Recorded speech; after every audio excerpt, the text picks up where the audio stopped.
Olá, seja bem-vindo à Rádio Jovem Pan Blumenau 88,7 e também você nos acompanha na internet pelo youtube.com/Jovem Pan Blumenau.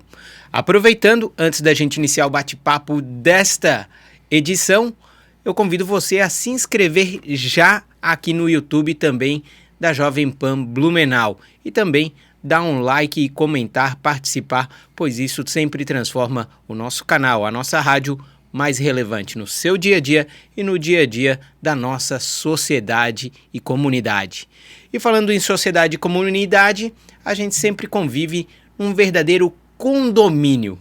Porém, a gente tem um condomínio das ideias, o condomínio legal e o condomínio físico. E por isso que o nosso convidado de hoje é o advogado Felipe Ferrarese, que é especialista na área de condomínios. Felipe, seja bem-vindo aqui à Jovem Pan, em 88,7 FM e também aqui no youtube.com/Jovem Pan Blumenau. Muito obrigado, Neto, e vamos lá, vamos debater um assunto que sempre está em alta e tem muita coisa para a gente levantar, muita informação, né?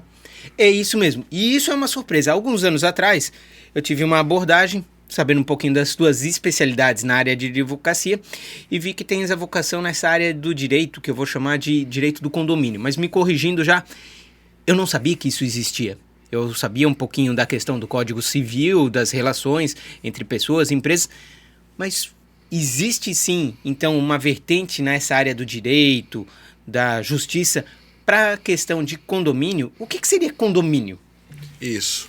É um assunto que está tomando corpo a cada ano que passa.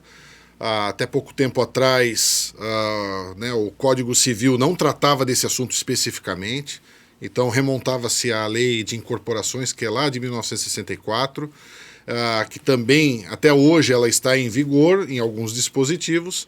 E com o passar do tempo, e sem dúvida nenhuma sobre esse boom imobiliário que o Brasil passou, hoje nós temos na população brasileira, 20% da população brasileira reside em condomínios. 20%? Né? 20%. Bom.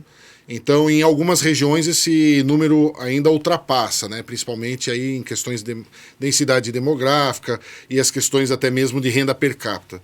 Então, nós estamos falando de um ramo que sempre existiu, né, desde outra hora, mas está cada vez assumindo maior destaque diante das inúmeras, até da relação complexa que se tem do condomínio. E aí, aproveitando e já respondendo o que você comentou, que, afinal de contas, o que é um condomínio, né? Então, um condomínio nada mais é do que uma multipropriedade, né? Você tem um misto de áreas privativas e áreas comuns, onde uma porção de proprietários acabam vivendo dentro desse espaço único e contribuindo todos em conjunto com suas despesas, buscando se comportar de acordo com as normas que esse condomínio tem.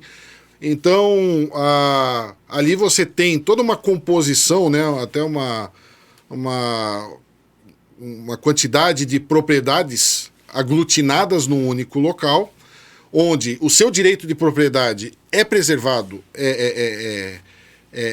você tem todos os seus direitos, né, sobre ele, mas você tem que ceder em alguns momentos, principalmente no que tangem as normas do condomínio. Porque justamente como você convive com outras pessoas, evidentemente que o seu direito de propriedade não é absoluto. Evidentemente que alguém que resida numa casa também não tem o seu direito de propriedade absoluto, né? Tem a questão da lei do silêncio, as questões de direito de vizinhança. Mas dentro de um condomínio edilício, ou até no condomínio horizontal de casas, né, que está cada vez mais em evidência e atraindo até novos investimentos, existem regras das quais cada um precisa ceder um pouco do seu direito de propriedade e, ao mesmo tempo, tem que contribuir em conjunto para benefício de todos, que daí vem o que vem a ser a área comum, né? E é isso que eu queria perguntar. Entendemos o que é um condomínio, a ideia. O condomínio, ele pode ser tanto quando a gente tem a imagem do vertical, do prédio, né? E realmente, também tem agora, própria aqui a região de Blumenau, do Médio Vale, do Vale do Itajaí, a gente viu um boom agora de condomínios residenciais.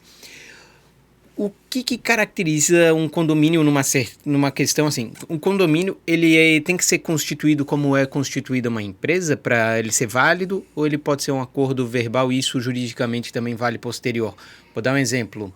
Eu tenho ali um terreno, construímos 4 casas, moramos e a gente define umas regras verbalmente. Isso pode ser caracterizado como um condomínio ou não? Ele precisa ter todo um processo burocrático para dar segurança jurídica?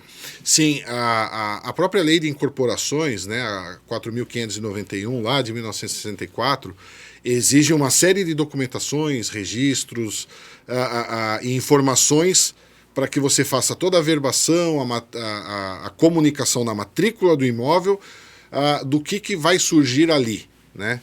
Vai ser um condomínio edilício, vai ser um condomínio de casas, mas essa sua ideia, ela não está errada, ela entra sim dentro do contexto jurídico, mas ela foge, claro, dos tradicionais condomínios edilícios e de casas. Nesse contexto, o que acontece? É um condomínio de fato, né? Você tem um terreno onde o proprietário é único, digamos assim, mas ele permitiu com que a sogra construísse a casa ali, o tio, um grande amigo, e tem a casa dele. Então são 4 casas em cima de um terreno. Evidentemente que eles convivem em condomínio, e aí como toda essa, digamos assim, toda essa documentação dificilmente vai ter um respaldo legal ou vai ter o preenchimento do que diz a lei para ser caracterizado como condomínio, vai ficar mais dentro das relações particulares deles, né? Do que eles vão tratar ou de como eles vão se acertar, do que propriamente uma relação efetiva, legal e válida de um condomínio edilício. Então vamos pegar o seu exemplo. Um terrenão lá bem grande, o proprietário existe apenas um único proprietário desse imóvel, e são várias casas. Então, certamente, eles vão precisar acertar questões relativas ao consumo de água, consumo de luz, né? O IPTU, vamos rachar em 4, nesse exemplo que eu dei, são 4 casas. Como é que nós vamos fazer?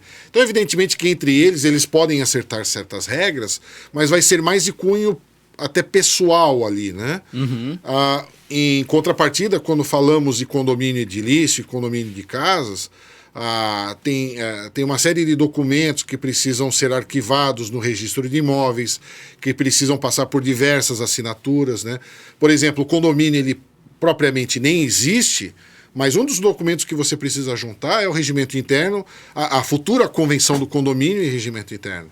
Então, o que seria a futura convenção e o regimento interno? Bem sucintamente, né? A convenção do condomínio é uma das principais normas do condomínio, a principal norma, que trata da forma de administração do condomínio. Então, vai ter síndico? Qual é o período do mandato do síndico, né? Assembleia, como é que vão ocorrer as assembleias gerais, ordinárias, as extraordinárias? Como será feito o rateio das despesas? Tem conselho fiscal? Não tem conselho fiscal? Quais são as áreas comuns, no sentido de metragens? Então, ela traz mais questões administrativas, né? Uhum. Enquanto que o regimento interno, né, ele vai tratar de questões comportamentais, né? Não pode fumar na sacada, não pode, na garagem não pode ter poças de óleo na vaga da garagem, uso da piscina, uso do salão de festas, academia. Então vai tratar mais as questões comportamentais e também de uso das áreas comuns, né? Então essa é a diferenciação, mas essas 2 normas são fundamentais para boa convivência e para estabelecimento de regras no condomínio. Então, como eu dizia, você precisa, por imposição legal, você precisa encaminhá-las ao registro de imóveis, onde, quando surgir o condomínio, quando ele for lançado, essas aqui são as regras básicas, né? Evidentemente e é muito recomendado que, a partir do momento que há a entrega do condomínio para os proprietários, para os futuros condôminos, eles venham a alterar essas regras de acordo com os seus hábitos, de acordo com a forma melhor de administração do condomínio e das regras comportamentais, né?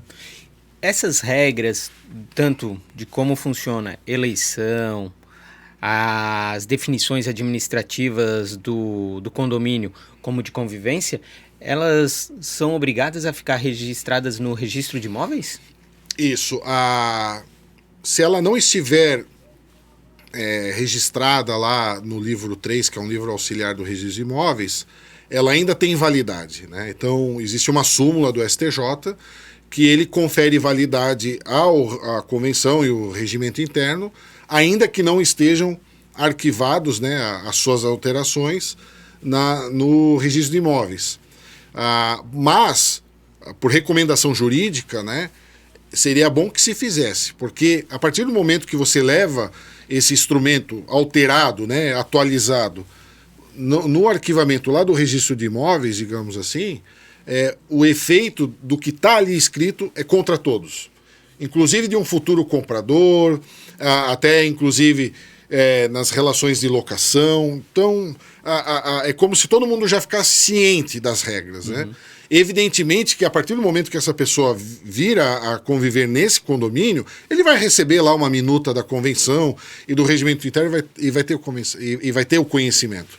Mas o registro de imóveis, ele faz com que esse efeito transborde, ele é contra todos, né? Ele tem toda uma questão de fé pública. Uhum. Então, se a lei traz esses efeitos complementares, por que não registrar? E aí, evidentemente, que uma assessoria jurídica adequada vai poder auxiliar nesses trâmites, né? Então, porque não é simplificado, a gente aprovou em assembleia, está aqui o documento redigido, encaminha lá no registro de imóveis para eles carimbarem e está valendo. Não, tem uma porção de outros documentos, a confirmação de presença na Assembleia Geral, como é que você altera a convenção do condomínio? Precisa ir de um quórum específico. Essas pessoas estavam presentes? Elas assinaram um livro de presença? Então, o buraco é um pouco mais embaixo. Perfeito.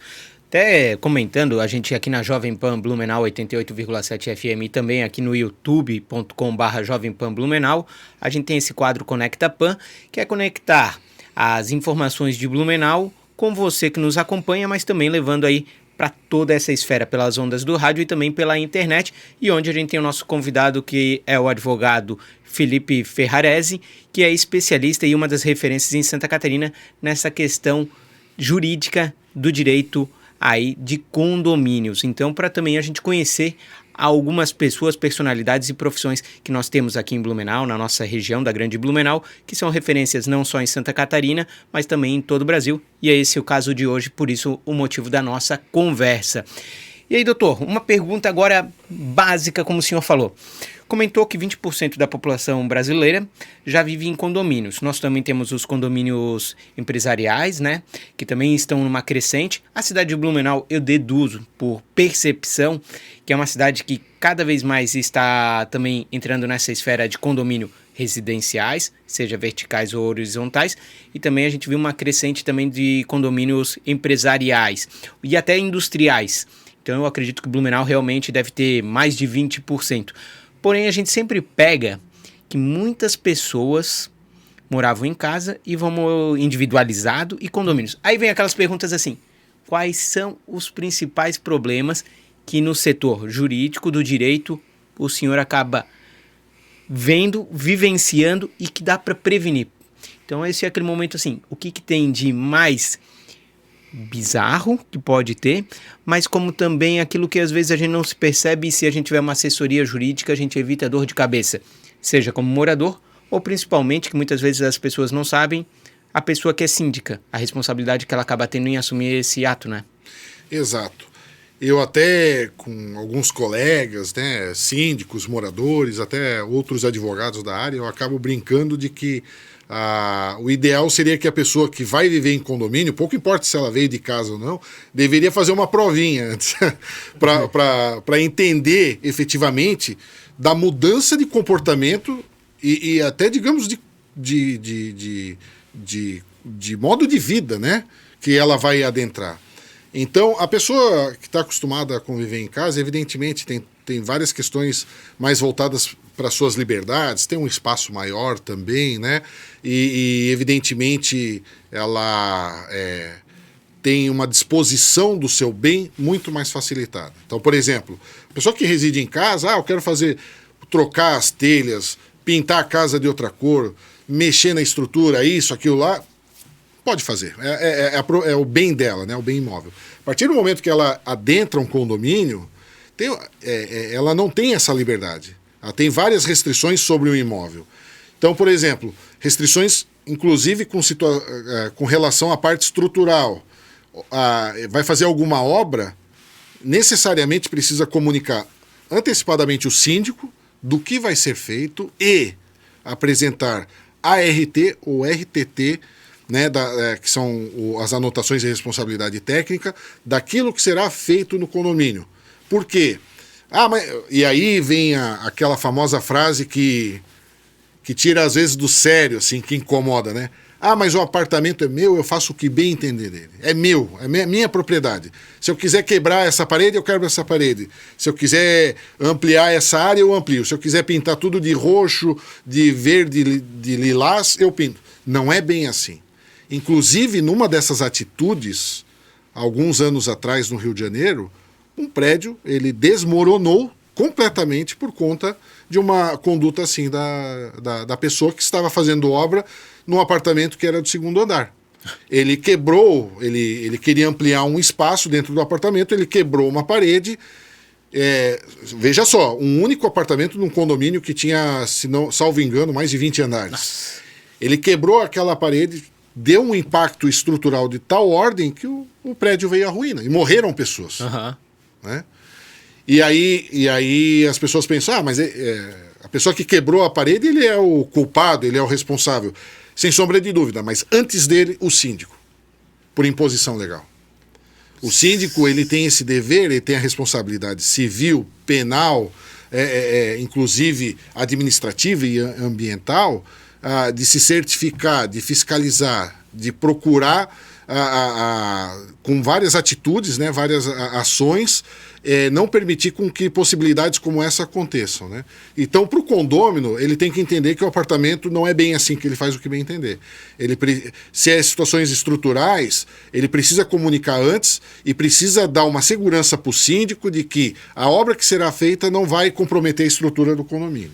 Ao mesmo tempo, ele convivendo dentro de casa, nas questões de relacionamento pessoal dele, ele sabe que também tem horários onde o silêncio deve ser maior, onde, inclusive, comprei esse apartamento com uma baita de uma sacada porque eu gosto de fumar e eu estou dentro da minha casa e eu fumo se eu quiser. Então, não é bem assim. A partir do momento que você, por exemplo, nessa situação do fumo, interfere na saúde de outra pessoa no andar de cima, existem todas as prerrogativas legais para você fazer cessar esse prejuízo. Né? Então, essa mudança de ambientes é muito comprometedora porque agora você tem vizinho em todos os lados, uhum. Você precisa pagar uma taxa de condomínio, né? O correto mesmo é chamar de cota condominial, porque todos participam pela sua divisão para pagar as despesas comuns, né, do condomínio, e agora ele reside num local onde ele tem uma grande família. Isso que ele deveria compreender.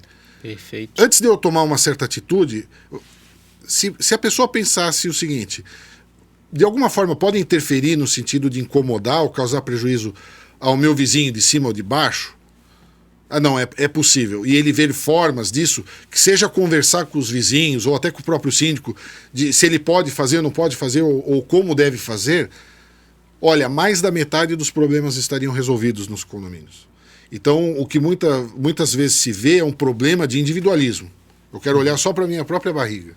Não estou nem aí para os demais. E aí começam esses tipos de problema. Você comentou assim, desde situações mais corriqueiras até as mais absurdas, né? Em vários condomínios, eu já presenciei situações onde um determinado problema de relações de de uma possível infração entre condôminos acontecia nos apartamentos da frente do condomínio. Então, aqueles que são virados para a rua, ali estava acontecendo alguns problemas de convivência que estava caracterizando infração às normas condominiais entre eles. A situação chegou num tal ponto que um desses condôminos entrou com uma ação judicial contra o condomínio.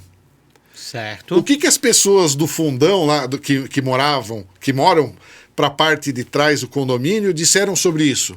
Bom, pouco importa. Se o condomínio for condenado, eu não vou pagar porque eu estou virado para trás. Aham. Para você ver como as pessoas não entendem a questão de que você convive em condomínio e você vive em coletividade. É indissociável isso.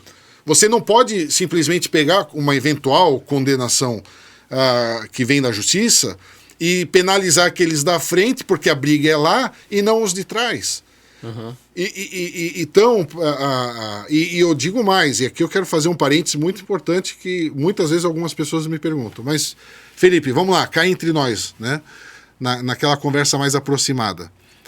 Esses condomínios populares, mais humildes, são os que dão mais problemas, né? Negativo. Aqui a gente fala de problema de personalidade, a gente fala de problema de convivência. Então pouco importa, desde os dos condomínios mais luxuosos até os populares, e eu já estive em todos, o problema é sempre o mesmo. E aí, vinculado à questão das atitudes das pessoas, ao individualismo, algumas situações se resguardam a uma realidade ou outra, mas há problema desde os mais luxuosos até os mais humildes, né? Então, dentro desse contexto, as pessoas precisam entender que convive-se em coletividade, tem uma série de normas, você não pode fazer o que bem entende dentro das suas áreas comuns, da sua área privativa, tem toda uma área comum que você também tem que respeitar as normas. Então, o condomínio, ele impõe, digamos assim, uma obrigação de você ter um comportamento mais amistoso. E muitas vezes o que a gente vê é que cada um quer pensar somente em si, né? Ou seja, então um ato contra o condomínio é um ato coletivo. Vou dar um exemplo aqui de Blumenau, da região, uma região que sempre tem enchente, e eu já acompanhei o seguinte, alguns prédios têm pavimentos de garagem, no subsolo 1, subsolo 2, subsolo 1 e térreo, e às vezes a enchente atinge só o subsolo 2. E aí eu tenho garagem no térreo, assim, não tenho nada a ver, minha garagem não foi atingida. Mas todos ali têm que pagar, então, pela manutenção da garagem. Exato, tudo... você é responsável pelo todo, né? Uhum. Então, justamente nesse aspecto que acaba pegando muitas das discussões, né? Poxa, mas eu nem estou ali, não estou participando ali, o condomínio tem esse problema, eu fui voto vencido numa assembleia e eles querem mudar toda a fachada do prédio, ou melhor, alguma coisa relacionada ao salão de festas. Eu não estou de acordo. Então, naquilo que for votado, aprovado em coletividade, e você alcançou a maioria dos votos ou o quórum suficiente, por mais que você seja contra, você vai ter que respeitar. Então, eu acho que dentro da realidade do condomínio, talvez nesse momento onde os assuntos são postos em discussão e você faz a votação e chega-se na aprovação ou rejeição daquele item, na minha opinião, o condomínio ele chega no ápice do que vem a ser a democracia lá dentro, né? Então, da livre escolha, de você poder votar, de você poder, pela maioria, entender os rumos que o condomínio como um todo vai acabar tomando. Então, precisa sim contribuir, né? E vamos pensar aquelas situações mais corriqueiras, né? Como inadimplência. Uhum. Eu não pago condomínio há 1 ano. E você rigorosamente paga em dia, no vencimento, tudo certinho. Então isso na prática é como se você tirasse um pouquinho a mais do seu bolso para fazer frente àquilo que eu não pago. Uhum. Então um inadimplente, ele acaba afetando o condomínio no seguinte sentido, de que aquele caixa necessário para pagar todas as despesas do condomínio vai fazer falta. Então, evidentemente que o teu boleto vem com valor fixo e você vai pagar. Mas lá na frente, faltando, você vai ter que botar a mão no bolso de novo. Uhum. E o inadimplente acaba trazendo esse prejuízo, acaba comprometendo aqueles que são adimplentes, né? Ao passo que quando a gente fala em inadimplência em condomínio, até para falar um dos problemas que existem nos condomínios, é importante que o síndico seja bastante ativo, tá? Que ele chegue e conversa com a pessoa, porque muitas vezes pode ser uma situação momentânea, ou às vezes pode ser uma situação onde o condômino se utiliza de uma má-fé. Uhum. Eu vou atrasar 1 ano de condomínio e no ano seguinte eu vou lá e negocio tudo. Faço vários parcelamento, aí ele paga o parcelamento e permanece inadimplente para o próximo ano. Então aquela bola de neve sempre está rolando. Ele paga o atrasado, faz um acordo, às vezes quer pagar em não sei quantas parcelas, mas isso é prejudicial ao condomínio. E, como eu insisto várias vezes em falar até na figura do síndico, novamente, ele para todos os efeitos legais, ele é a pessoa, é o cabeça que vai ser responsabilizado, né? E aqui eu aproveito até para fazer o seguinte comentário. Da forma como as coisas estão complexas hoje em dia, e diante dessas situações, né, do convívio das pessoas e das diferentes personalidades, o síndico hoje não basta ele apenas ter boa vontade. Ele precisa ter conhecimento, né, dos seus direitos e deveres, das suas prerrogativas. Ele precisa ser uma pessoa integrativa, tem que conversar com todo mundo, se aproximar, procurar conhecer. Muitas vezes as pessoas acabam assumindo o cargo de síndico porque ninguém levantou a mão na Assembleia para ser síndico, ou às vezes até porque vai pagar 2 salários mínimos e é um dinheirinho bom que vai entrar na minha conta. Essas pessoas não sabem o tamanho do risco que elas estão correndo, e não digo nem o risco, das obrigações, dos deveres que elas precisam tomar. Então, hoje em dia, diante dessa complexidade, e nós já temos até os síndicos profissionais, né? Uhum. Por mais que você tenha pessoas bem intencionadas na administração do condomínio, isso acaba não sendo suficiente no dia a dia. Perfeito. Doutor Felipe, uma pergunta, um questionamento bem... O senhor falou durante a nossa conversa aqui sobre questões relativas de convivência, né? Vamos a umas perguntinhas básicas assim. Sobre eu fumar um cigarro na sacada e ele gerar cheiro para o apartamento de cima ou do lado, isso pode ser proibido? Isso então, existe essa proibição? Uhum. É um tema muito polêmico. A gente vê nas decisões judiciais que não há uma pacificação sobre esse assunto, né? Mas quando a pessoa fuma na sacada e evidentemente a fumaça vai subir e vai chegar no andar de cima, esse tipo de proibição eu entendo que possa existir, uhum.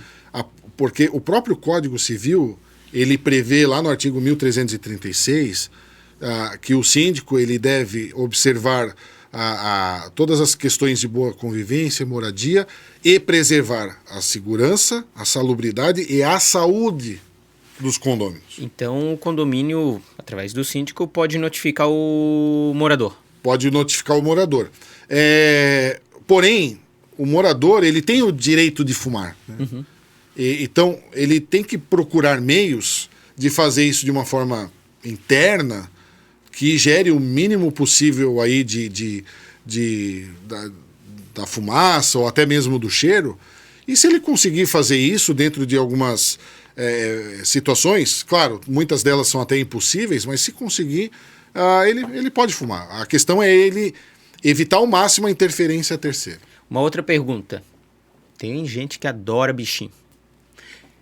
Bichinho... Primeiro, uma pergunta. Pode-se proibir no prédio a pessoa ter animal no seu apartamento? E, no caso, se não pode ou pode, esse animal faz barulho, seja latido ou com as patinhas. Como é que também fica isso? De forma alguma, o condomínio pode proibir animais em condomínio, tá? Então, se na norma do condomínio estiver prevista que não pode ter pets, né, os animais de estimação, essa norma ela é inválida para todos os efeitos. Então, inclusive, em setembro do ano passado, foi promulgada uma lei estadual, a 18.215, de 2021, que trata das novas regras sobre os animais de estimação em condomínio. Então, a situação até avançou. O condomínio não pode proibir que você tenha um animal de estimação, não pode proibir raça, não pode proibir tamanho, e agora, com o advento dessa lei, não pode ordenar que você passe em determinados locais para sair do condomínio com seu animal de estimação. Porque muitas normas diziam o seguinte: olha, você só pode portar o seu animal de estimação no colo, você vai utilizar o elevador de serviço e sair pela garagem. Agora, com essa lei estadual, não se pode fazer mais isso. No artigo 1º dessa lei estadual, ela é muito clara e ela já diz o seguinte: é livre a circulação e a permanência de animais de estimação no condomínio. Então, se você quiser sair pelo hall de entrada e vai até o portão para sair do condomínio, não tem problema nenhum. E ele pode ir no chão? Ou pode ir no chão. também não existe mais essa regra de tem que levar no colo? Até tem muitas normas de condomínio que diz o seguinte: o animal de estimação deverá ser portado no colo ou na coleira. Bobagem falar colo. Se quiser levar no colo, leva, mas você não pode obrigar a levar no colo. Perfeito. Mas tudo que tem o bônus tem o ônus também, né? Então, evidentemente que se esse animal vir a defecar, a sujar ali as áreas comuns, o dono tem que fazer a respectiva limpeza. O síndico pode e deve exigir a carteirinha de vacinação desses animais, né, para evitar aí zoonoses e doenças, enfim. Os animais de estimação devem ter uma identificação. Então, evidentemente que você também, e aí, de novo, cai em cima do síndico, ficar atento a essas situações. E, por exemplo, em alguma irregularidade dessas, tinha xixi do cachorro de um morador lá dentro do elevador. Aí aplicar sanções, né? Advertência, multa, conforme for o caso. Mas, como você tocou no assunto extremamente importante, a possibilidade de convivência em condomínio é fundamental, né? E agora, com esse livre trânsito no condomínio, certamente tem algumas pessoas que vão aí achar que a lei não foi muito inteligente, né? Afinal de contas, eu posso levar o animal de estimação no salão de festas? Pela letra da lei, sim. Uhum. Então, alguns condomínios poderiam falar: não, mas aqui tudo bem, você poderia sair por onde quisesse, com o seu animal de estimação, blá blá blá, menos no salão de festas. O que eu acho coerente, particularmente, né? Sim. A gente vai lidar ali com comida e tudo mais, mas pela letra da lei, não. Então, e também não há julgados ainda que se manifestaram sobre esse assunto, né? Então, a gente precisa fazer essa interpretação. Mas esse é o panorama que nós temos dos animais em condomínio, né? Você pode ter... E claro, embora seja raro, se você tem algum animal que é uma ave, né? Um passarinho, um papagaio, ou às vezes, como eu já vi em alguns casos, iguana, jiboia e alguns aracnídeos que algumas pessoas ainda querem criar dentro daqueles aquários secos, assim, né? Você pode ter, aí evidentemente que alguns animais precisam de uma certificação do IBAMA, dos órgãos ambientais, então esse é um plus, né? Mas meu vizinho de cima tem alguns passarinhos na gaiola lá, o canto é tão bonito. Vai saber se eles estão efetivamente registrados e não são contrabandeados, né? Perfeito. Então tem alguns detalhes, né, a se cuidar nesse sentido. E que nesse caso o síndico pode solicitar para que o prédio não seja um local de tráfego. Até acredito que nesse caso a responsabilização do condomínio seja até remota, mas eu prefiro pecar pelo excesso de zelo e aí você tomar conhecimento e verificar do que se trata, né? Perfeito. O nosso tema, ele é gigantesco. Eu tinha uma ideia que num bate-papo rápido a gente ia conseguir conversar sobre assuntos básicos, mas o básico na questão do direito de condomínio se mostrou que é vasto. Dr. Felipe, agradeço a sua vinda aqui na Jovem Pan e com certeza vamos ter outras rodadas de conversa, porque saber sobre o que pode e o que não pode no condomínio e o que pode refletir na sua vida, você como morador ou como um síndico, é muito interessante. Obrigado. Muito obrigado também. Até a próxima.